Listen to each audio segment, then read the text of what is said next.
اس رات شفق نے پہلی مرتبہ از خود اسے فون کیا تھا۔ وہ جیسے کسی گہرے صدمے کے زیر اثر بول رہی تھی۔ شامیر خاموشی سے سنتا رہا تھا، یہاں تک کہ وہ خود ہی بول بول کر خاموش ہو گئی۔ کچھ اور کہنا ہے تو وہ بھی کہہ لو، میں ہمتن گوش ہوں، شامیر نرمی سے بولا تھا۔ کہنے کے لیے کچھ بچا ہی نہیں، اس کا لہجہ ٹوٹا بکھرا تھا۔ شامیر کو انجانے سے خوشی ہوئی۔ تمہارا یہ لہجہ، یہ انداز مجھے خوش فہمیوں میں مبتلا کر رہا ہے۔ میرے ساتھ مذاق مت کرو، میری زندگی کے ساتھ مذاق نہ کرو، وہ بھیگی آواز میں بولی۔ تمہیں مجھ پر اعتبار نہیں ہے؟ اعتبار؟ وہ تنفر سے ہنسی۔ یہ لفظ تمہارے منہ پر سجتا نہیں ہے۔ میں اپنی صفائی میں کچھ نہیں کہوں گا، اگر تم یقین نہیں کرتی تو نہ کرو۔ ملیحہ میرے دوست کی فیونسی ہے، اگر تم کچھ دیر اور رکتی تو اشر کو بھی دیکھ لیتی، وہ اسی سحر انگیز لہجے میں کہہ رہا تھا۔ شفق خاموشی سے اس کی دل نشین آواز کو سنتی رہی، اور جب وہ فون رکھ رہی تھی تو شامیر اس سے ملنے کا وعدہ لے چکا تھا۔ اگلے دن وہ اپنے وعدے کے عین مطابق آ گئی تھی۔ اس کی ناراضی اور غصے کے باوجود شامیر نے اسے لنچ کروایا تھا۔ وہ بے حد گھبرائی اور سہمی تھی۔ شامیر کو اس کی گھبراہٹ مزہ دے رہی تھی۔ وہ اسے کافی دیر بے سروپا باتیں کرتا رہا تھا، اس کی دلچسپیاں، مشاغل، مصروفیت، پسند ناپسند۔ شفق سوچ رہی تھی کہ شامیر یقیناً اس سے کوئی اور بات کرنا چاہ رہا ہے۔ لاشعوری طور پر وہ اپنا دھیان اس بات سے ہٹانے کے لیے مسلسل بول رہا تھا، تم وہ بات کرو جو کہنا چاہتے ہو۔ بہت دیر اپنے گلابی دودیا ہاتھوں کو دیکھنے کے بعد اس نے بالکل اچانک کہا تھا۔ شامیر ایک پل کے لیے بالکل خاموش ہو گیا، پھر جب وہ بولا تو بے حد سنجیدہ تھا۔ میں تم سے شادی کرنا چاہتا ہوں۔ بس اتنی سی بات؟ وہ ہولے سے مسکرائی تھی۔ کیا تم بھی ایسا چاہتی ہو؟ شامیر نے سوالیہ نگاہوں سے اس کے چہرے کی طرف دیکھا۔ جب ایک عورت کی زندگی میں کوئی مرد داخل ہوتا ہے تو پتہ ہے کہ اس عورت کی کیا خواہش ہوتی ہے؟ یہ کہ وہی مرد آخری بھی ہو۔ لباس کی طرح مرد بدلنے والی عورتیں نہیں، طوائفیں ہوتی ہیں۔ شفق بہت مضبوط لہجے میں ٹھہر ٹھہر کر بول رہی تھی۔ وہ جب اس سے ملتا تھا شفق اس سے حیران ہی کرتی تھی۔ وہ اسے تقریباً 8-9 سال چھوٹی تھی، مگر اس کی سوچ شامیر کی سوچ سے زیادہ پختہ تھی۔ تم مجھ سے محبت کرتی ہو؟ وہ سنبھل کر بولا تھا۔ اگر مجھے تم سے محبت نہ ہوتی تو میں کبھی بھی تمہارے ساتھ اس وقت یہاں نہ ہوتی۔ میرے والدین راضی نہ ہو تب بھی؟ شامیر نے اس کے چہرے کا رنگ بدلتے دیکھا۔ نہیں۔ چند پل سوچنے کے بعد وہ اسی مضبوط لہجے میں بولی تھی، جس شادی میں تمہارے والدین ہی شامل نہ ہو، بھلا وہ کب کامیاب رہے گی؟ شفق گویا خود کو آزما رہی تھی۔ میرے بغیر رہ سکو گی؟ شامیر نے پہلا پتا پھینکا تھا۔ محبت کے بغیر انسان زندہ رہ سکتا ہے، مگر عزت کے بغیر نہیں۔ وہ کھڑکی کے پار بدرنگ منظر دیکھ رہی تھی۔ ایسا ہی بدرنگ منظر ہمیشہ کے لیے اس کی زندگی میں ٹھہرنے والا تھا۔ اگر میں اپنے ممی پاپا کو منانے میں کامیاب نہ ہوا تو؟ اس نے دوسرا پتا پھینک کر سوالیہ نگاہوں سے اس کے چہرے کی طرف دیکھا۔ وہ لب کاٹتے ہوئے بہت آزردہ لگ رہی تھی۔ اس آزردگی میں بے بسی کا عنصر بھی نمایاں تھا۔ مجھے پتا ہے وہ نہیں مانیں گے، ہرگز بھی نہیں، وہ کہہ رہا تھا۔ شفق کا دل بھی ایک لمحے کو رکا۔ وہ نہ آئے تو تم بھی مجھ سے شادی نہیں کرو گی؟ ممی پاپا کے لیے میری خواہش، میری پسند کی کوئی اہمیت نہیں۔ ان کے لیے یہ معمولی بات ہی ہوگی، تمہارے لیے بھی شاید یہ معمولی واقعہ ہو، مگر میرے لیے تمہیں بھلانا بہت مشکل ہے۔ تم مجھے نہ ملی تو میں مر نہیں جاؤں گا، نہ ہی کسی قسم کا جوگ لینے کا کوئی ارادہ ہے میرا۔ بس ایک پھانس سی ہمیشہ رہے گی، تمہیں کھونے کا دکھ دل کے ایک کونے میں یاد بن کر زندہ رہے گا۔ وہ پتے پر پتے پھینک رہا تھا، یہاں تک کہ شفق کے آنسو بہہ نکلے۔ شاید یہ ہماری آخری ملاقات ہو، اس کے دل کو کسی نے مٹھی میں بھینچا تھا۔ تم ان سے بات تو کرو، اگر وہ مان گئے تو ٹھیک ہے، ورنہ میں تم سے شادی کرنے کے لیے تیار ہوں۔ میرے بابا سے تم ایک دفعہ مل لو۔ آخری کارڈ سے شامیر یہ بازی جیت چکا تھا۔ شفق نے خود کو آزمایا تھا، مگر وہ اس آزمائش میں پوری نہیں اتری تھی۔ اس نے ایک ہی پل میں سارے ہتھیار پھینک دیے تھے، اور ہتھیار پھینکنے والے کبھی کامیاب نہیں ہوتے۔ ویکینڈ پر وہ گھر گیا تھا اور اس نے ممی پاپا سے بات بھی کی تھی۔ وہ جانتا تھا کہ ممی پاپا نے ماننا نہیں ہے، مگر وہ پھر بھی کافی دیر تک ان سے بحث کرتا رہا تھا، جھگڑتا رہا تھا۔ جنرل جہاں زیب جانتے تھے کہ شامیر بے حد جذباتی ہے۔ اس دور میں عموماً لڑکے جذباتی ہوتے ہیں۔ انہوں نے اس مسئلے پر اتنا غور نہیں کیا تھا، جبکہ شیما کافی پریشان تھی۔ انہیں شامیر کے مزاج کا پتہ تھا کہ وہ کس قدر ضدی، جذباتی اور جنونی ہے۔ جس کام سے اسے روکا جائے وہ ضد میں آ کر وہی کرتا تھا۔ رات کو وہ ایک دفعہ پھر ماں سے الجھ پڑا تھا۔ اب شیما کو بھی غصہ آ گیا۔ کیا ہے اس معمولی لڑکی میں جس کی خاطر تم ماں باپ سے جھگڑ رہے ہو؟ وہ معمولی لڑکی نہیں ہے، اس نے ناگواری سے کہا۔ بتاؤ پھر کیا ہے اس کے پاس؟ کس فیملی سے تعلق ہے اس کا؟ کیا کرتا ہے اس کا باپ؟ کتنی زمینیں ہیں؟ کتنی فیکٹریز ہیں؟ کتنا بینک بیلنس ہے؟ اس کے پاس یہ سب نہیں ہے، مگر اسے معمولی مت کہیں۔ یو آر آلریڈی انگیجڈ شامیر، تم رشتوں کو کیا سمجھتے ہو؟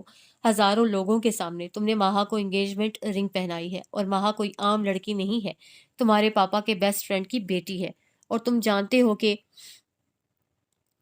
جسٹس شرجیل کے ہم پر بہت احسان ہے۔ اس نے ترشی سے سیما کی بات کاٹی۔ سیما کا چہرہ یکلخت سرخ ہو گیا تھا۔ بہت ہو گیا، اب اس پاگل پن کو ختم کرو۔ تم بچے نہیں ہو، نہ ہی اتنے کم فہم ہو کہ ہر بات تمہیں سمجھانی پڑے۔ 10 منٹ میں فریش ہو کر نیچے آؤ، میں کھانا لگواتی ہوں۔ آپ نے میرا پاگل پن دیکھا ہی کب ہے ممی ڈیئر؟ شیما کے جانے کے بعد اسے تلخی سے سوچا۔ صبح ہوتے ہی اسے جسٹس شرجیل کو فون کیا۔ وہ بات لے رہے تھے۔ ملازمہ نے اسے ہولڈ کرنے کو کہا۔ کچھ دیر بعد دوسری طرف شرجیل کی آواز سنائی دی۔ شہزادہ عالم کو کیسے ہماری یاد آ گئی؟ انکل، میں نے آپ سے ایک بات پوچھنا ہے۔ وہ بغیر سلام دعا کے سورج سے بولا تھا۔ شرجیل نے کہکا لگایا۔ کہو میری جان، اجازت لینے کی کیا ضرورت ہے؟ انکل، آپ مجھ سے کتنی محبت کرتے ہیں؟ یہ کیسا سوال ہے؟ شرجیل چونک سے گئے تھے۔ میری بات کا جواب دیں، وہ سختی سے بولا تھا۔ اگر کوئی پیمانہ ہوتا تو پیمائش کر لیتے۔ شاید تمہارا باپ بھی تمہیں اتنا نہ چاہتا ہو جتنی محبت میں تم سے کرتا ہوں۔ انہوں نے سنجیدگی سے کہا۔ بتائیں انکل، جو ہمیں بہت عزیز ہوں ان کی بات کو اہمیت دی جاتی ہے نا؟ وہ ضدی لہجے میں گویا ہوا۔ ہاں، شرجیل مختصر بولے۔ تو پھر ایک بات تو ثابت ہو گئی ہے کہ پاپا کو مجھ سے محبت نہیں ہے۔ اب میں آپ کی محبت کو پرکھنا چاہتا ہوں، اس نے سپاٹ لہجے میں کہا۔ ایک پہیلی پوچھتے ہیں۔ بازار میں ایک چیز ہے، وہ بہت خوبصورت ہے، آپ کا دل چاہتا ہے کہ اسے خرید ڈالیں۔ والیٹ میں پیسے بھی ہیں، کچھ اختیارات بھی ہیں، دل مجبور اور بے بس ہے۔ تو پھر آپ کیا کریں گے؟ چھوڑ دیں گے اسے یا پھر خرید لیں گے؟ اس کے لہجے میں نہ جانے کیا تھا جس نے شرجیل کی چھٹی حس کو الرٹ کر دیا تھا۔ یہ تو چیز دیکھ کر بتایا جا سکتا ہے، اگر اس میں کوئی عیب نہ ہو اور دیکھنے والی نگاہوں سے پہلی نظر میں اوکے کر دے تو پھر اسے خرید لینا چاہیے۔ وہ شاطرانہ دماغ اور خیز سوچ رکھتے تھے۔ انہوں نے بڑے بڑے فیصلے کیے تھے، جائز و ناجائز ہر کام بڑی صفائی سے انجام دیا تھا۔ وہ لوگوں کے رویوں اور چہروں کو دیکھ کر اندر کا حال پڑھ لیتے تھے۔ ان کا دعویٰ تھا کہ وہ آدمی کی سوچ میں گھس جاتے ہیں، دماغ میں جھانک لیتے ہیں، مگر شامیر کے متعلق ان کے اکثر اندازے غلط ہی ہوتے تھے۔ اوکے انکل، آپ نے میرا مسئلہ حل کر دیا ہے۔ وہ کچھ اور بھی کہنا چاہتے تھے، مگر شامیر نے کھٹاک سے فون رکھ دیا تھا۔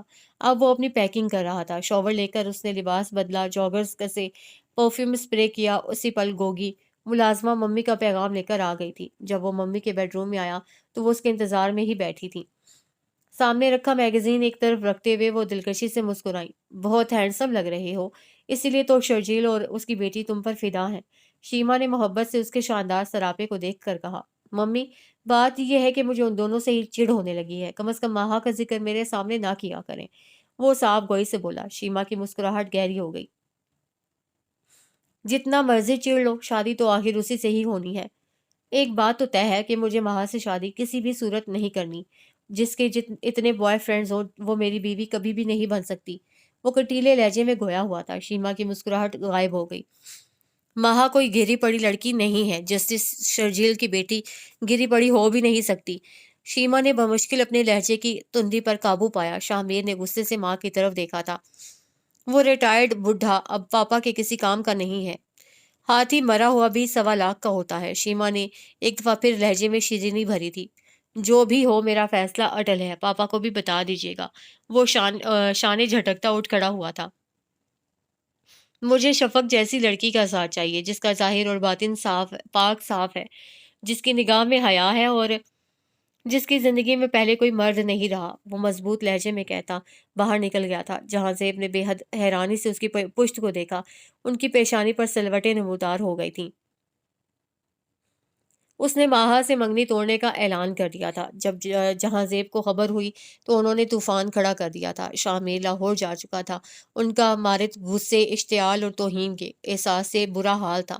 وہ بیوی اور ملازموں پر چیختے رہے، پھر شرجیل کو فون کر کے ماہا کو واپس بلوانے کے لیے کہا۔ وہ ان دونوں کا نکاح کر دینا چاہتے تھے۔ جب تک جہاں زیب لاہور پہنچتے ان کے لاڈلے چہیتے بیٹے نے ایک معمولی سے کوارٹر ماسٹر کی بیٹی سے نکاح کر لیا تھا۔ یہ ایک ایسی شکست تھی جس نے ان کے تن بدن میں آگ لگا دی تھی۔ ان کا نکاح شفق کے چھوٹے سے 2 کمروں والے گھر میں ہوا تھا۔ اس کے بابا بشیر احمد نے ہزاروں خدشات کے ساتھ اپنی اکلوتی بیٹی کو رخصت کیا تھا۔ وہ بیٹی کو ودا کر کے بے حد پریشان تھا۔ اس کی بیوی البتہ بہت مطمئن اور سرشار تھی۔ داماد کی شاندار پرسنالٹی اور اونچے عہدے نے اسے فخر و انبساط کے جذبات سے مغلوب کر دیا تھا۔ آج سے پورے 7 دن پہلے جب شفق نے جھجکتے ہوئے اپنی ماں سے چپکے سے اپنی پسند کا اظہار کیا تو وہ کئی لمحے تو کچھ بول ہی نہیں سکی تھی۔ یہ تو کیا کہہ رہی ہے شافی؟ خالدہ نے بے یقینی سے بیٹی کے چہرے کی طرف دیکھا۔ وہ مجھ سے شادی کرنا چاہتا ہے، وہ آپ سے ملنے کے لیے آئے گا، وہ پلکیں جھکائے لرزتی آواز میں بولی تھی۔ خالدہ بیٹی کے چہرے پر پھیلے رنگوں کو دیکھنے لگی۔ کون ہے وہ اور کیا کرتا ہے؟ اب کے خالدہ کی آواز نرم تھی۔ شفق نے دھیرے دھیرے اسے شامیر کے متعلق بتایا۔ خالدہ کے چہرے کا رنگ بدلنے لگا تھا۔ آنکھوں میں چھائی ناگواری دور ہوتی چلی گئی۔ اس کے ماں باپ مان گئے ہیں، وہ آئیں گے یہاں رشتے کی بات کرنے؟ خالدہ نے اشتیاق سے پوچھا۔ نہیں، وہ لوگ نہیں مان رہے، اس کے باوجود شامیر مجھ سے شادی کرنا چاہتا ہے۔ تم صاف انکار کر دو، جب تک وہ اپنے والدین کو منا نہیں لیتا یہ شادی نہیں ہوگی، خالدہ نے غصے سے کہا تھا۔ شفق کی آنکھوں میں نمی تیرنے لگی تھی۔ اماں، شادی کے بعد اس کے علاوہ کوئی اور بات کرو۔ خالدہ نے جھاڑو پکڑ کر صحن میں بکھرے پتے اکٹھے کرنا شروع کر دیے تھے۔ شفق کتاب اٹھا کر چھت پر چلی گئی۔ خالدہ جانتی تھی کہ وہ چھت پر پڑھنے کے لیے نہیں، رونے کے لیے گئی ہے۔ وہ سر جھٹک کر لاپرواہی سے اپنے کام میں مصروف رہی تھی۔ اور پھر ایک دن بالکل اچانک شامیر ان کے گھر چلا آیا تھا۔ خالدہ تو اسے دیکھ کر دنگ ہی رہ گئی تھی۔ اتنا حسین مرد اسے پوری زندگی میں نہیں دیکھا تھا۔ اسے بے اختیار اپنی بیٹی کے نصیب پر رشک آیا۔ یہ اتنا سجیلا جوان میری بیٹی کا طلبکار ہے؟ وہ ساکت و صامت سی اسے دیکھی جا رہی تھی، اور پھر اس نے از خود اپنے شوہر سے بات کرنے کی ٹھان لی۔ نیک بخت، تیرا دماغ تو ٹھیک ہے، بشیر نے حیرت سے بیوی کے پرجوش چہرے کی طرف دیکھ کر کہا۔ یہ امیر زادے چھوٹے بڑے اسٹیشنوں پر گھڑی 2 گھڑی کے لیے رکتے ہیں اور پھر چل دیتے ہیں۔ ارے ایسے مسافروں کا کیا بھروسہ؟ مجھے اپنی شفق کو کسی برزخ میں نہیں پھینکنا۔ بشیر کے 2 ٹوک بات کرنے پر خالدہ جلبلا اٹھی تھی۔ تم اپنے ہی جیسے کسی حوالدار کے ساتھ میری شہزادیوں جیسی بیٹی کو بیاہنے کا خیال دل سے نکال دو۔ میں نے تو اسے ایسے ہی اونچے گھرانے میں بیاہنے کا خواب دیکھا تھا جو کہ اب پورا ہو رہا ہے۔ جو اس کے نصیب میں ہوا وہ اسے مل جائے گا، اور پھر ابھی تو وہ اس کی تعلیم بھی نامکمل ہے اور میں اسے ڈاکٹر بنانا چاہتا ہوں۔ ضد مت کرو بشیر، سمجھداری سے کام لو۔ کتنا اچھا لڑکا ہے شامیر، اور پھر میجر بھی ہے۔ میری بیٹی بیگم صاحبہ بن کر رہے گی۔ خالدہ کی آنکھوں میں ننھے مننے سے دیے چل اٹھے تھے جن کی روشنی نے بشیر کے ارادوں کو بھی ڈاواڈول کر دیا۔ وہ کچھ دیر سوچنے کے بعد آہستگی سے بولا تھا۔ اپنی بھابھی کو کیا جواب دو گی؟ انہوں نے بچپن میں ہی شفو کو خرم کے لیے مانگ لیا تھا۔ خرم شفق سے پورے 4 سال چھوٹا ہے اور ابھی اسکول میں پڑھ رہا ہے۔ تم بھی بشیر نہ جانے کس زمانے کی باتیں کرتے ہو۔ خالدہ نے بے حد ناگواری سے بشیر کو گھورا تھا اور پھر کرخت لہجے میں گویا ہوئی تھی۔ سوچ لو خالدہ، ہمارا اور ان کا کوئی جوڑ نہیں بنتا۔ بشیر اسے حقیقت بتا رہا تھا اور وہ اس کی کوئی بات بھی سننا نہیں چاہتی تھی۔ تم اس احساس کمتری سے کبھی بھی نہ نکلنا، خالدہ زہریلے لہجے میں کہہ رہی تھی۔ شامیر کے والدین رضامند نہیں تھے اور یہی بات بشیر کی نیندیں اڑانے کے لیے کافی تھی، لیکن بیٹی کے سرشار چہرے کی طرف دیکھ کر دل کچھ پرسکون سا بھی تھا۔ آج رات اسے بڑی سکون کی نیند آئی تھی۔ وہ نہیں جانتا تھا کہ بس آج کی رات تک ہی اس کی زندگی میں سکون لکھا گیا ہے۔ شامیر نے کرائے پر کوٹھی لی تھی جس میں وہ شفق کو لے کر گیا تھا، اور جسٹس شرجیل کے لیے شادمان میں اس درمیانے درجے کی کوٹھی کا پتہ لگانا کون سا مشکل کام تھا۔ وہ دونوں 1 ہفتے کے لیے ملک سے باہر گئے ہیں۔ جسٹس شرجیل فون پر اپنے دوست سے مخاطب تھے۔ تم اسے ایک دفعہ پاکستان آ لینے دو، پھر دیکھنا میں اس کے ساتھ کیا کرتا ہوں۔ جنرل جہاں-زیب دوسری طرف پھنکار رہے تھے۔ شرجیل نے زہر کا گھونٹ بھرتے ہوئے جہاں-زیب کو ٹھنڈا رہنے کی تلقین کی۔ شرجیل، اس بے غیرت نے میری انا کو للکارا ہے، میں اس کا خون کر دوں گا۔ اسے ابھی میری نرمی اور پیار دیکھا ہے، اسے ڈھیل دے رکھی تھی میں نے۔ بہت ناجائز فائدہ اٹھایا ہے اس نے میری نرمی کا۔ ایک دفعہ آ تو لینے دو اسے، میں کیا حشر کروں گا اس کا۔ جہاں زیب بھوکے شیر کی طرح گررا رہے تھے۔ ایسے ہی غصے اور اشتعال کی تیز لہریں شرجیل کے وجود سے بھی اٹھ رہی تھیں۔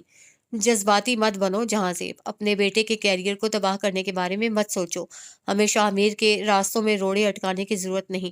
شرجیل نرم آواز میں بولے۔ اس نے مجھے ذلیل کر کے رکھ دیا ہے، بہت شرمندہ ہوں میں تم سے۔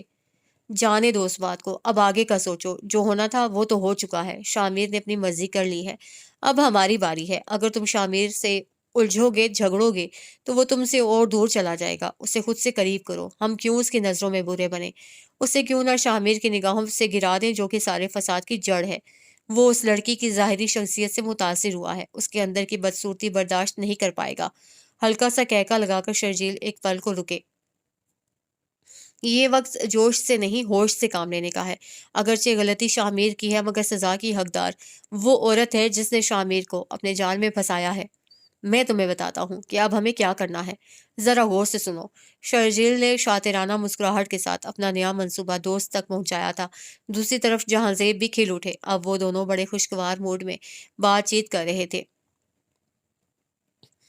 تمہیں پا کر میرے وجود کی تکمیل ہوئی ہے شفق، میں جو صرف ایک ایڈونچر کے تحت تم تک آیا تھا، دل لگی کرتے کرتے تمہیں دل میں ہی بسا لیا ہے، میں سوچ بھی نہیں سکتا تھا کہ تم یوں میرے دل و دماغ پر حاوی ہو جاؤ گی کہ تمہارے بغیر ایک پل کاٹنا بھی نہایت مشکل ہوگا، وہ کھوئے کھوئے لہجے میں بول رہا تھا، شفق کا انگ انگ سرشار ہو گیا، وہ شامیر کے قریب آ کر اس کے کندھے پر سر ٹکاتے ہوئے اس کی نگاہوں کے تعاقب میں دور تلک پھیلے خوش رنگ پھولوں اور اونچے اونچے درختوں کو دیکھنے لگی، زندگی کس قدر خوبصورت ہے، وہ خوابناک لہجے میں بولی تھی، زندگی نہیں تم خوبصورت ہو، شامیر نے اس کے گرد بازو پھیلا کر نرمی سے کہا، آپ کو اتنی اچھی اچھی باتیں کرنا بھی آتی ہیں، میں تو سمجھ رہی تھی کہ صرف لڑنا اور جھگڑنا ہی آتا ہے، شفق نے شرارت سے کہا، شامیر نے گردن موڑ کر اس کے چہرے کی طرف دیکھا اور تنک کر پوچھا، میں نے کب تمہارے ساتھ لڑائی کی ہے، بتاؤ ذرا، ایک تو یہ جو ویٹر بیچارہ بدقسمتی سے پاکستانی ہے، اس کی شامت آئی رہتی ہے، دوسرے ہوٹل کا مینیجر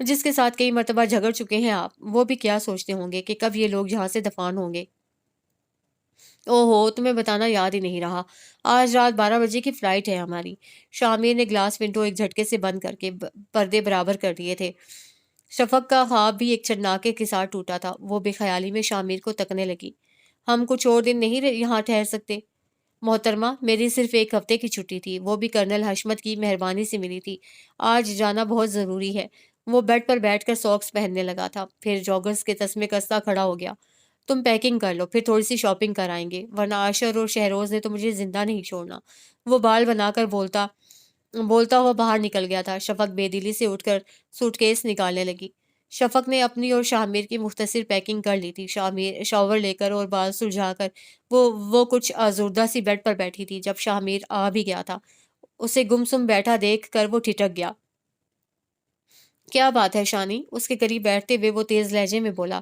شفق نے پرنم آنکھوں سے اس کے وجیح چہرے کی طرف دیکھا، یہ شخص کس قدر عزیز ہو گیا تھا اسے کہ کھونے کا خیال ہی جان نکالنے لگتا تھا، اور پاکستان واپس جانے کا سوچ کر ہی اس کی روح تک کانپ جاتی تھی، کچھ نہیں، وہ بھرائی آواز میں بولی، پھر رو کیوں رہی ہو، شامیر نے اس کے گال پر پھسلتا آنسو پہنچا، کب رو رہی ہوں، اس نے ہتھیلیوں کی پشت سے آنکھیں رگڑیں، پیکنگ کر لی ہے، شامیر کے استفسار پر اس نے سر ہلا دیا تھا، اسی پل ویٹر کافی لے آیا تھا، کافی پی کر وہ دونوں شاپنگ کرنے چلے گئے تھے، واپس آ کر کھانا کھانے کے بعد شامیر تو 1 ڈیڑھ گھنٹے کے لیے سو گیا تھا، جبکہ شفق کی ایک پل کے لیے بھی آنکھ نہیں لگی تھی، جو باتیں شادی سے پہلے سوچنے والی تھیں وہ اب مختلف شکل میں ذہن کے دریچوں پر دستک دے کر اسے ڈسٹرب کر رہی تھیں، دل میں چند ایک خدشات بھی سر اٹھا رہے تھے، جب جہاز نے لندن کی حسین سرزمین کو الوداع کہا تو ساتھ ہی شفق کا سکون بھی یہیں کہیں انہی فضاؤں میں بکھر کر رہ گیا تھا، لاہور ایئرپورٹ کی عمارت سے باہر نکل کر جو ہی شامیر نے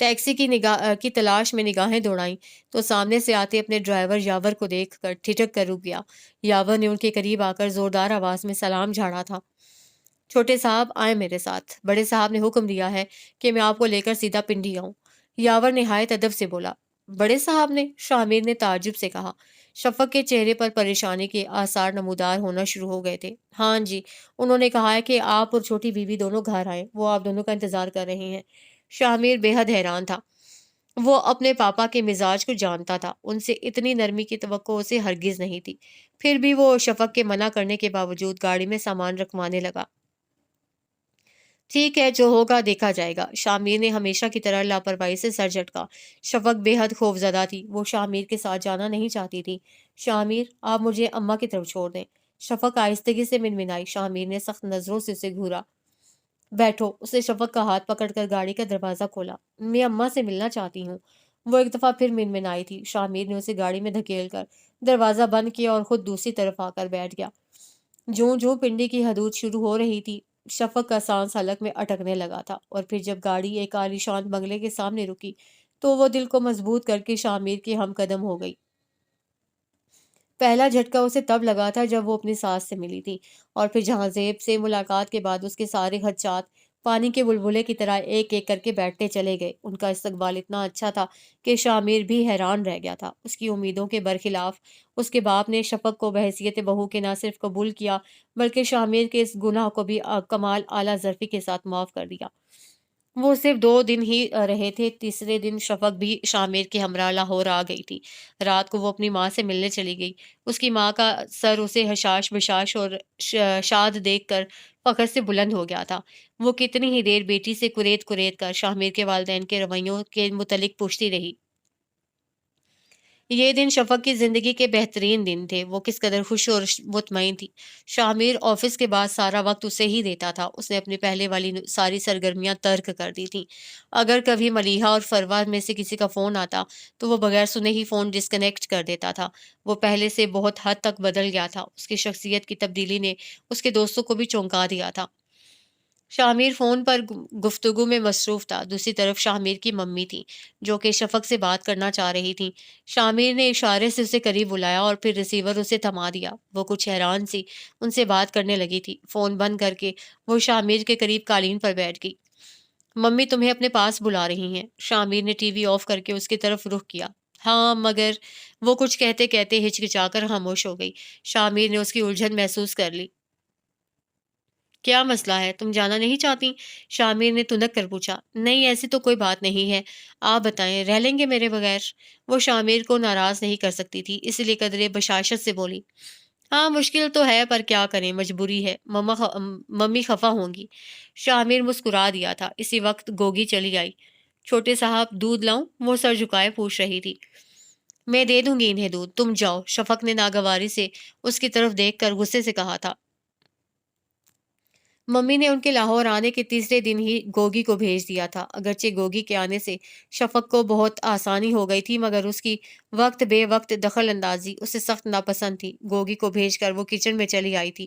اگلی صبح وہ ڈرائیور کے ہمراہ پنڈی چلی گئی تھی۔ وہ صرف 1-2 دن کے لیے آئی تھی مگر اسے پورا ہفتہ رہنا پڑا تھا۔ پہلے ممی کی طبیعت کچھ خراب ہو گئی تھی اور پھر اسے بخار نے گھیر لیا۔ رات کو شامیر کا فون آیا تو وہ رو پڑی تھی۔ میرا یہاں دل نہیں لگ رہا، آپ کب آئیں گے شامیر؟ اس نے ویکنڈ پر آنے کے لیے کہا تھا مگر وہ آ نہیں سکا تھا، اسی لیے شفق جھنجھلا رہی تھی۔ گھومو پھرو انجوائے کرو، دل تو لگ ہی جائے گا، اور تم نے کون سا ساری زندگی وہاں رہنا ہے؟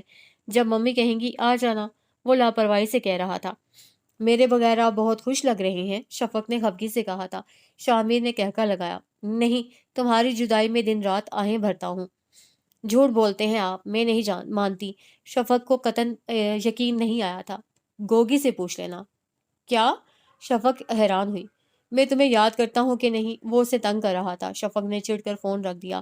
بیل ایک دفعہ پھر بجنے لگی تھی۔ شفق کے لبوں پر مسکراہٹ پھیل گئی۔ بہت دیر تک شامیر سے باتیں کرنے کے بعد وہ کچھ ہلکی پھلکی ہو گئی تھی۔ رات کو اسے بڑی گہری نیند آئی تھی، اسی لیے آنکھ بھی دیر سے ہی کھلی۔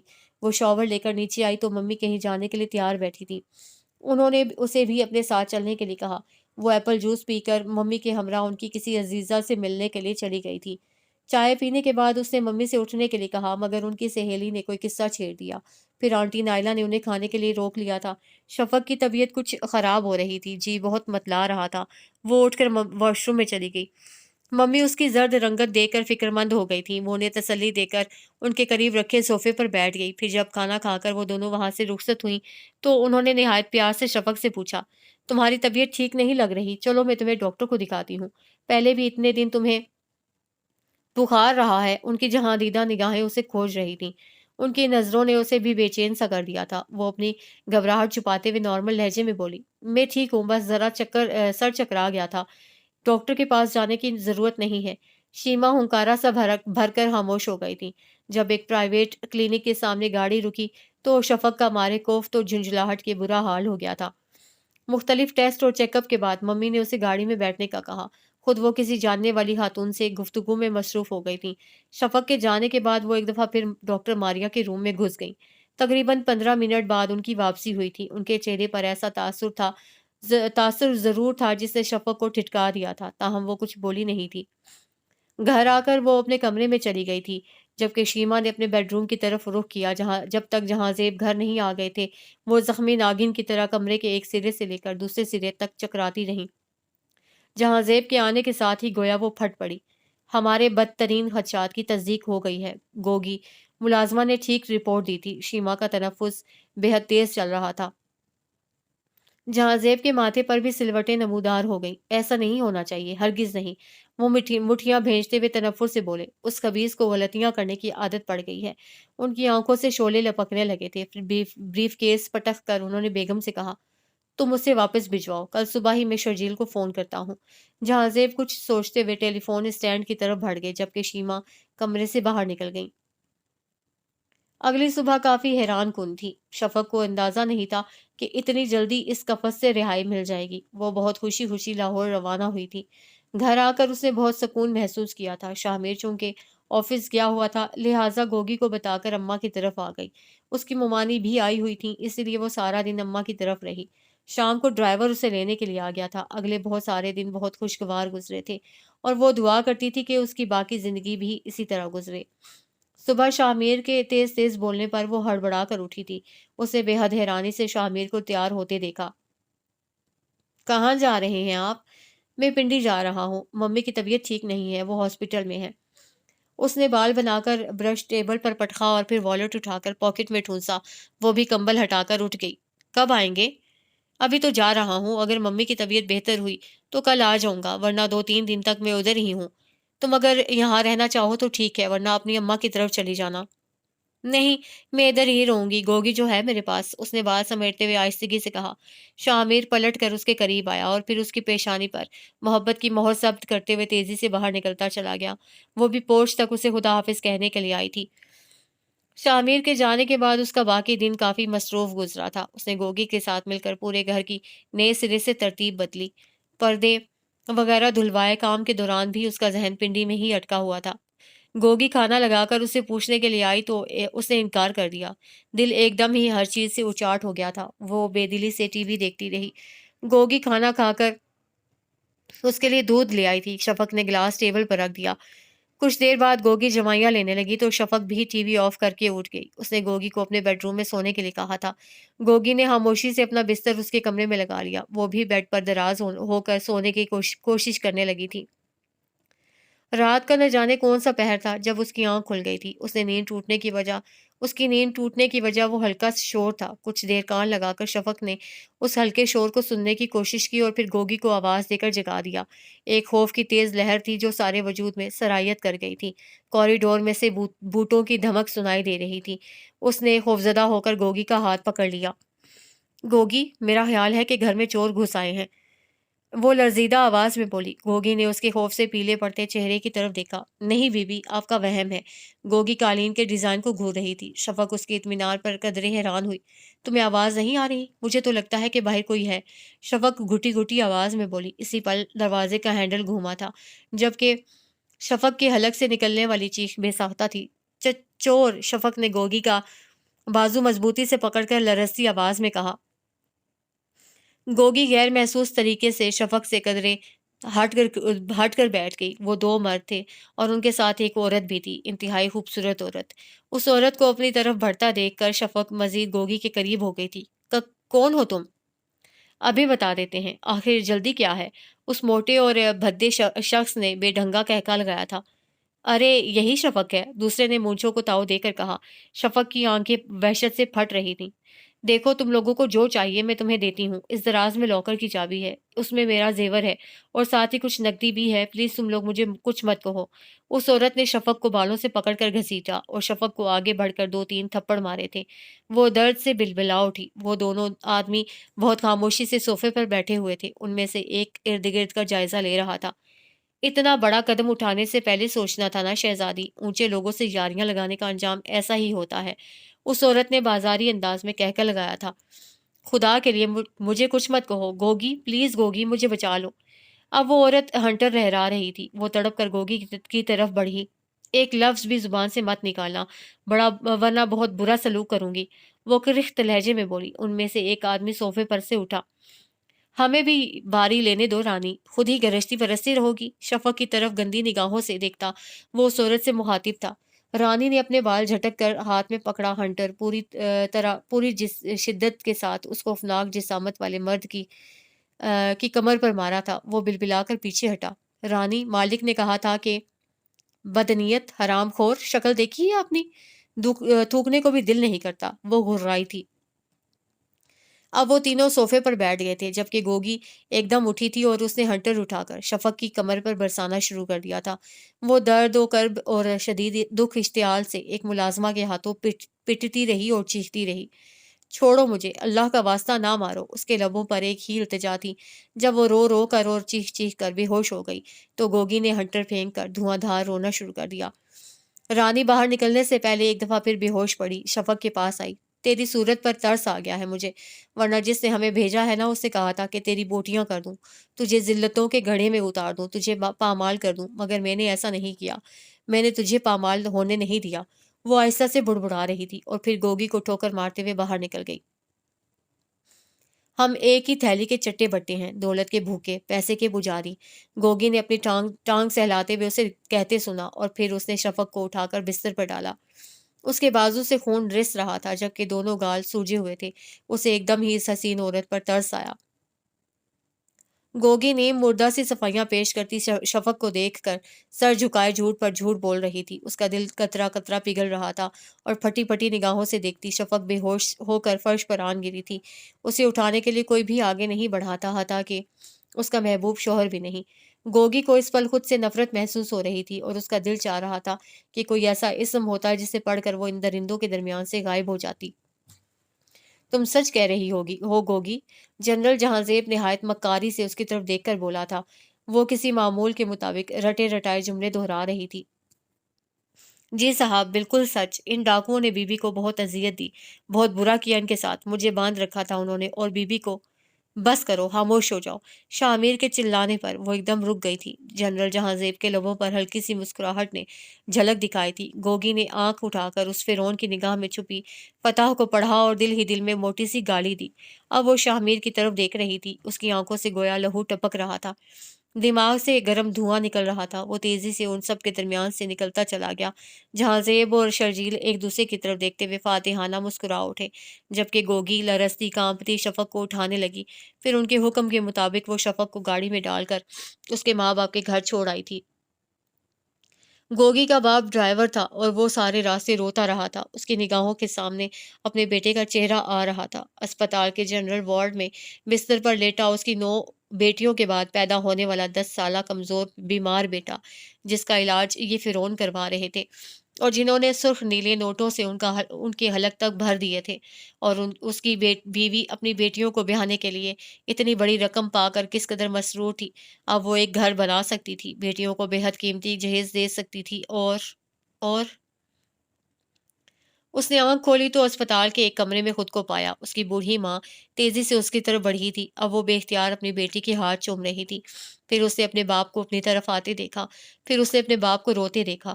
وہ کس کس بات کا غم کرتی، اپنے دل اجڑنے کا، اپنے گھر کے اجڑنے کا، وہ کس کس بات پر آنسو بہاتی، شوہر کی بے وفائی پر کہ جس نے وفا کے اعتماد کے سارے بھرم توڑ دیے تھے، یا پھر ان انسانوں کے ظلم پر چیختی جو انسان کی شکل میں حیوان تھے، درندے تھے، شیطان تھے۔ اس کی ماں اسے چپ کروا رہی تھی، صبر کی تلقین کر رہی تھی۔ صبر؟ کیسا صبر؟ شفق نے آنسو بھری آنکھوں سے اپنی ماں کے چہرے کی طرف دیکھا۔ مجھے صبر کرنا نہیں آتا ماں، میں کیسے صبر کروں؟ بھلا تم نے مجھے صبر کرنا سکھایا ہے؟ وہ اپنے بال نوچتے ہوئے چیخی تھی۔ اس کے باپ نے بے اختیار اسے اپنے سینے سے لگا لیا۔ میں نے خوابوں کا اتنا حسین پہاڑ دیکھا اور پھر اس پر چڑھنا چاہا۔ ماں، تو مجھے روک دیتی کہ اس کی بلندی بہت زیادہ ہے، تو گر جائے گی، بکھر جائے گی، مر جائے گی۔ ماں، تو مجھے منع کرتی، جھڑکتی مارتی، اس پہاڑ پر چڑھنے نہ دیتی۔ دیکھ تو تیری شفو کو کتنے زخم آئے ہیں، کتنا درد ہو رہا ہے۔ وہ غم سے نڈھال تکیے پر سر پٹک رہی تھی۔ اسی پل ایک نرس اور اس کے ساتھ ایک ڈاکٹر کمرے میں داخل ہوئی۔ اس نے اندر کا منظر دیکھ کر ان دونوں کو زبردست قسم کی جھاڑ پلائی۔ کیا کر رہے ہیں آپ لوگ؟ جانتے نہیں کہ یہ کتنے بڑے شوق سے گزری ہے؟ اور کیسی کنڈیشن ہے اس کی؟ یہ تو شکر ہے کہ اس قدر ذہنی اذیت کے باوجود اس کا مس کیریج نہیں ہو گیا، اور آپ لوگ تو حد کر رہے ہیں۔ ڈاکٹر غصے سے بول رہی تھی اور پھر شفق کو دیکھنے لگی۔ نرس نے اسے پرسکون رہنے کا انجیکشن دیا تھا۔ کچھ پل بعد وہ اونگنے لگی تھی۔ اس کے ماں باپ نے بے اختیار خدا کا شکر ادا کیا۔ اماں، میں شامیر سے ملنا چاہتی ہوں۔ میں اسے بتاؤں گی کہ میں اس کے بچے کی ماں بننے والی ہوں۔ اماں، وہ مجھ سے بدگمان ہو رہا ہے۔ وہ اس جھوٹی عورت پر یقین کر رہا ہے۔ وہ سمجھتا ہے کہ ان ڈاکوؤں نے میرے ساتھ۔ اپنی ماں کی گود میں سر رکھے وہ ٹوٹے لہجے میں کہتی ہوئی بے اختیار رو دی تھی۔ خالدہ نے اس کے بالوں میں محبت سے انگلیاں پھیرتے ہوئے اس کے سر کو چوما۔ ہاں بیٹی، تم اس سے ملو، اسے آرام سے تمام حالات بتاؤ، وہ یقیناً سمجھ جائے گا۔ اماں، محبت کے رنگ اتنے کچے ہوتے ہیں کہ ایک ہی بارش سے بد رنگ ہو جاتے ہیں۔ وہ لب کو چلتے ہوئے آہستگی سے بولی، تم نے شامر کو فون کیا ہے؟ دونوں نمبر بند ہیں، اسے رابطہ نہیں ہو پا رہا۔ اماں، ہم ابھی شامر سے ملنے چلتے ہیں۔ وہ بے قراری سے اٹھ کھڑی ہوئی تھی۔ خالدہ نے گہری سانس کھینچ کر چادر اٹھا لی۔ شفق کو اسپتال سے آئے آج 7واں دن تھا اور وہ مسلسل شامر کے نمبر پر ٹرائی کر رہی تھی، مگر کوئی ریسپانس نہیں مل رہا تھا۔ وہ دونوں رکشے کے ذریعے شادمان آئی تھی، مگر کوٹھی کے گیٹ پر بڑا سا تالا لگا ہوا تھا۔ پھر اس نے میس جانے کے متعلق سوچا۔ اس کی ماں کے چہرے پر تفکر کے سائے پھیلے ہوئے تھے، جبکہ شفق پر امید تھی۔ ریسیپشن پر اس نے اپنا تعارف کروایا اور شامر کے متعلق پوچھا۔ سامنے کھڑے لڑکے نے جو خبر اس کی سماعتوں میں اونڈیلی تھی، اسے سن کر ایک لمحے کے لیے وہ چکرا کر رہ گئی۔ شامر کی پوسٹنگ ہو چکی ہے، وہ زیر لب بڑبڑائی۔ اس کی ماں نے اس کے ہاتھ کو مضبوطی سے پکڑ لیا تھا۔ وہ تھکے تھکے قدموں سے جلتی ہوئی گھر چلی آئی۔ ایک ہفتے کے اندر اندر اس کی پوسٹنگ کیوں کر ہوئی؟ اس کے پیچھے کون سا مضبوط ہاتھ ہے اور اس کے ساتھ جو کچھ ہوا وہ کس نے کروایا؟ کڑیوں سے کڑیاں ملتی گئیں، بہت سے پردے آنکھوں کے سامنے سے ہٹتے چلے گئے اور وہ کسی ہارے ہوئے مسافر کی طرح بالکل ڈھہ گئی تھی۔ پھر کیا سوچا ہے تم نے؟ وہ ابھی ابھی آفس سے آیا تھا۔ باپ کا پیغام ملتے ہی اسٹڈی روم میں چلا گیا تھا، جہاں زیب اس کے انتظار میں بیٹھے تھے۔ اسے آتا دیکھ کر اس نے کتاب سائڈ ٹیبل پر رکھ دی۔ کس بارے میں؟ اپنی زندگی کے بارے میں۔ جہاں زیب نے کافی پیتے ہوئے اس کے چہرے کا بغور جائزہ لیا۔ زندگی؟ وہ تلخی سے بولا۔ اب اگر تم اپنی اس حماقت کی وجہ سے اداس پھر رہے ہو تو میں اسے لے آتا ہوں۔ جہاں زیب نے کافی کے مگ پر انگلی پھیرتے ہوئے بہت اطمینان سے کہا تھا، ایسا اطمینان جو دوسروں کو بے اطمینان کر دے۔ شامر کے تاثرات بدل گئے تھے، آنکھوں میں سختی سی اتر آئی، تاہم وہ بولا کچھ نہیں تھا۔ جہاں زیب اسی سکون کے ساتھ کافی کے سپ لیتے رہے۔ تمہاری مجنونانہ حالت دیکھ کر دل تو نہیں چاہتا کہ تمہیں اصل حقیقت بتاؤں، مگر بتانا ضروری بھی ہے، بشرطے یہ کہ تم حوصلہ رکھو۔ انہوں نے خالی مگ بھیس پر رکھ کے چہر گھمائی۔ شامر بے چینی سے بالوں میں انگلیاں پھیر رہا تھا۔ باپ کے کہنے پر اس نے چونک کر دیکھا۔ تمہارا کیا خیال ہے کہ وہ ڈاکو جو تمہارے گھر گھسے تھے وہ یوں ہی آؤٹنگ کی غرض سے آئے تھے؟ میرا مطلب ہے کہ اگر انہوں نے ڈاکہ ہی ڈالنا ہوتا تو کوئی زیور پیسہ بھی لے کر جاتے، اور انہوں نے جان بوجھ کر بات ادھوری چھوڑ دی۔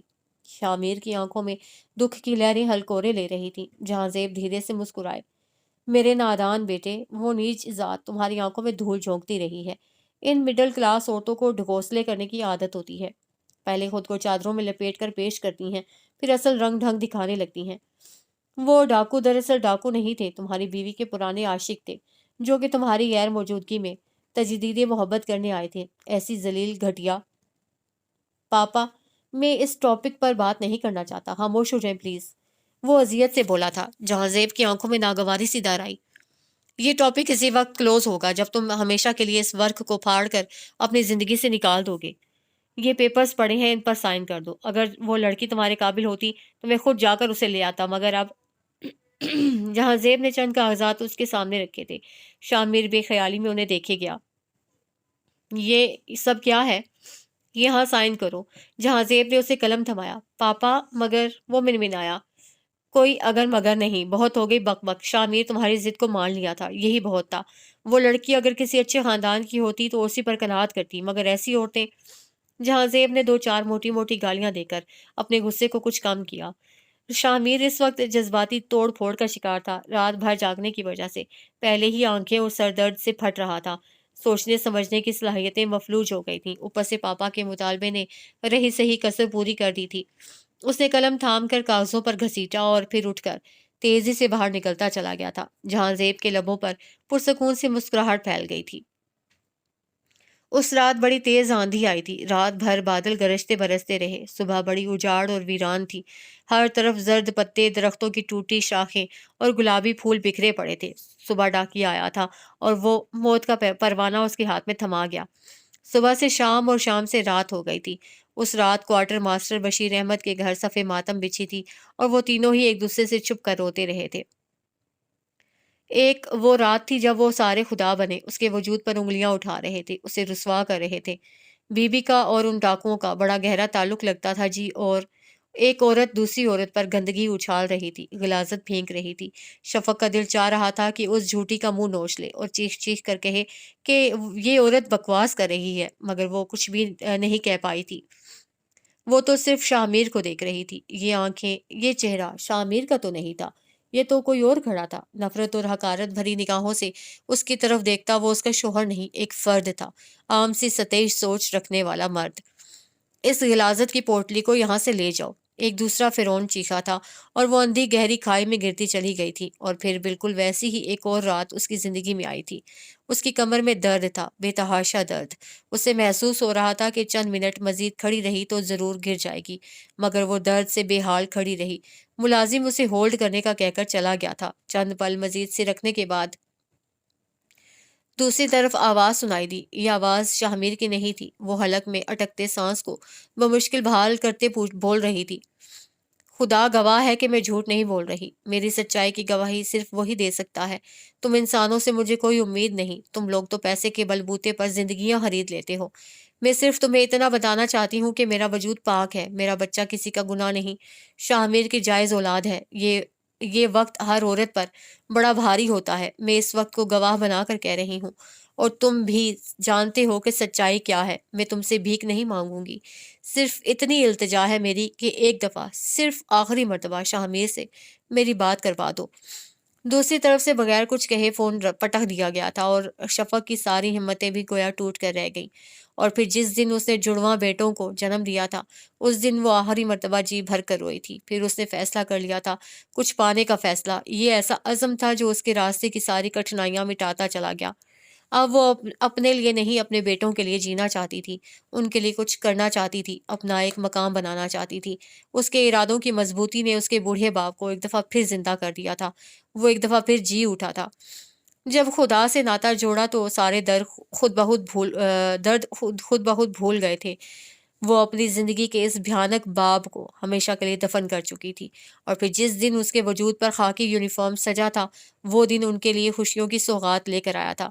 اس کے بچے اب بڑے ہو رہے تھے، اسکول جانے لگے تھے، اسے بھی زینہ بزینہ ترقیاں ملتی گئیں۔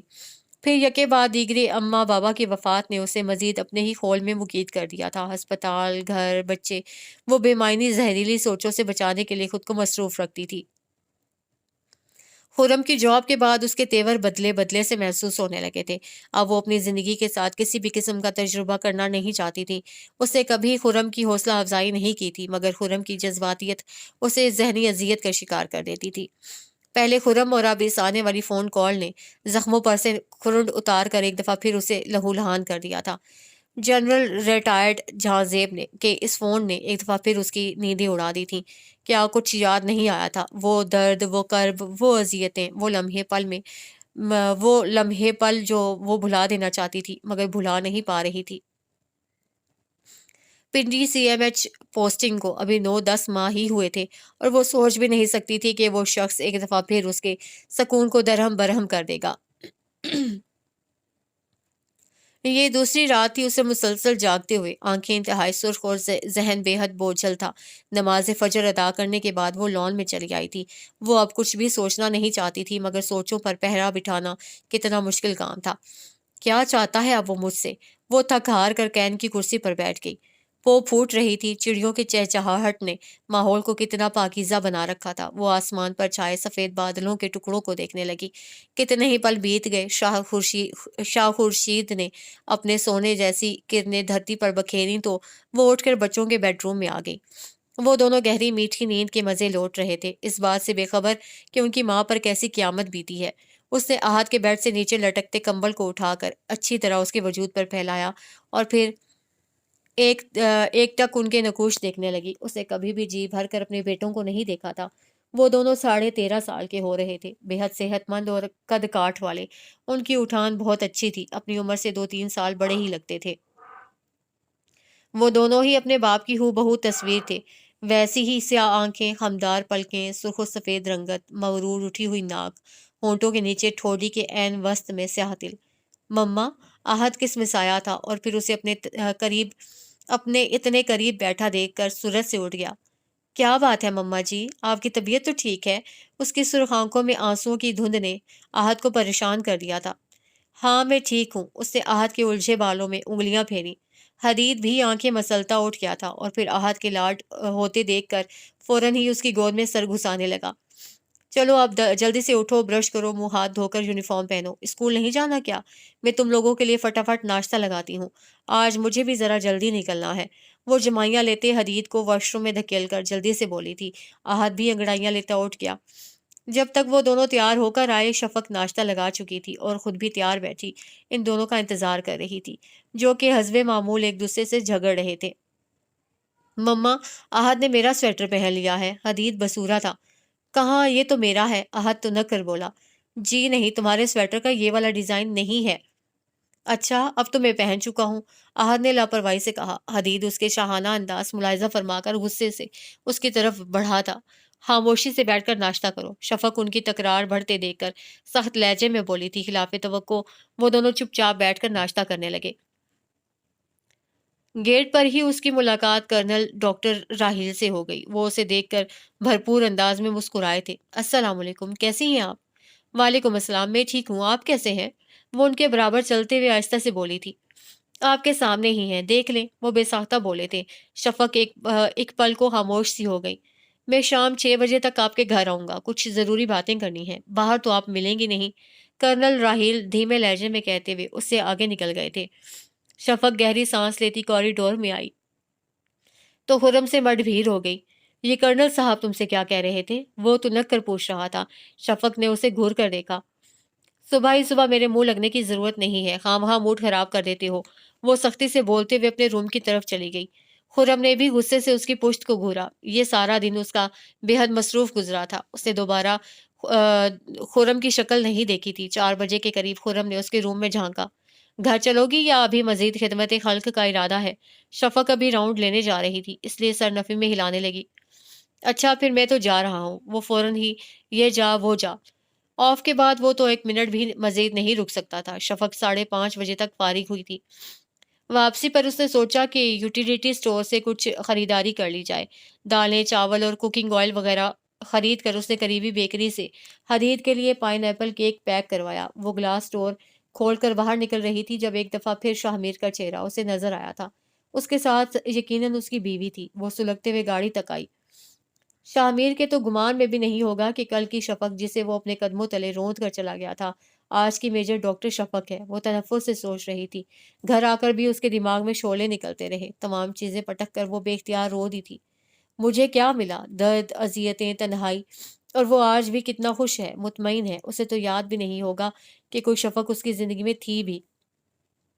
سارے خسارے میرے ہاتھ میں ہی چلے آئے ہیں، اس کا تو کچھ بھی نہیں گیا، آج بھی شان سے جی رہا ہے، سب کچھ تو ہے اس کے پاس، عہدہ، دولت، گھر، بیوی اور یقیناً بچے بھی۔ وہ تڑپتے ہوئے بال نوچنے لگی۔ ساری ذلتیں، ساری تکلیفیں میرے حصے میں آئی ہیں۔ اس کی آواز رند گئی تھی، حلق میں کانٹے چبھنے لگے تھے۔ مان فون کی بیل گنگنا اٹھی۔ اس نے گھٹنوں سے سر اٹھا کر اس بجتے کھلونے کی طرف دیکھا اور پھر سرعت سے اس کی طرف لپکی۔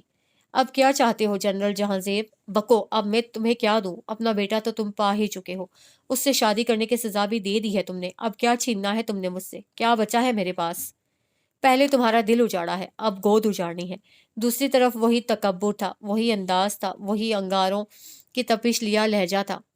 میں تم سے اپنے پوتوں کو چھیننا چاہتا ہوں، میرے پوتے، میرے شاہ میر کے بیٹے۔ اس نے پگھلا ہوا سیسا شفق کے کانوں میں انڈیلا تھا۔ اس نے بے حد خوفزدہ ہو کر ریسیور کو دیکھا اور پھر کریڈل پر پٹک دیا۔ نہیں نہیں، تم میرے بچوں کو مجھ سے دور نہیں کر سکتے، میں تمہیں اپنے بچے نہیں دوں گی، نہیں، کبھی نہیں۔ وہ کانوں پر ہاتھ رکھ کے زور زور سے چلا رہی تھی۔ احد اور حدید بیٹ پھینک کر اپنی ماں کی طرف لپکے تھے۔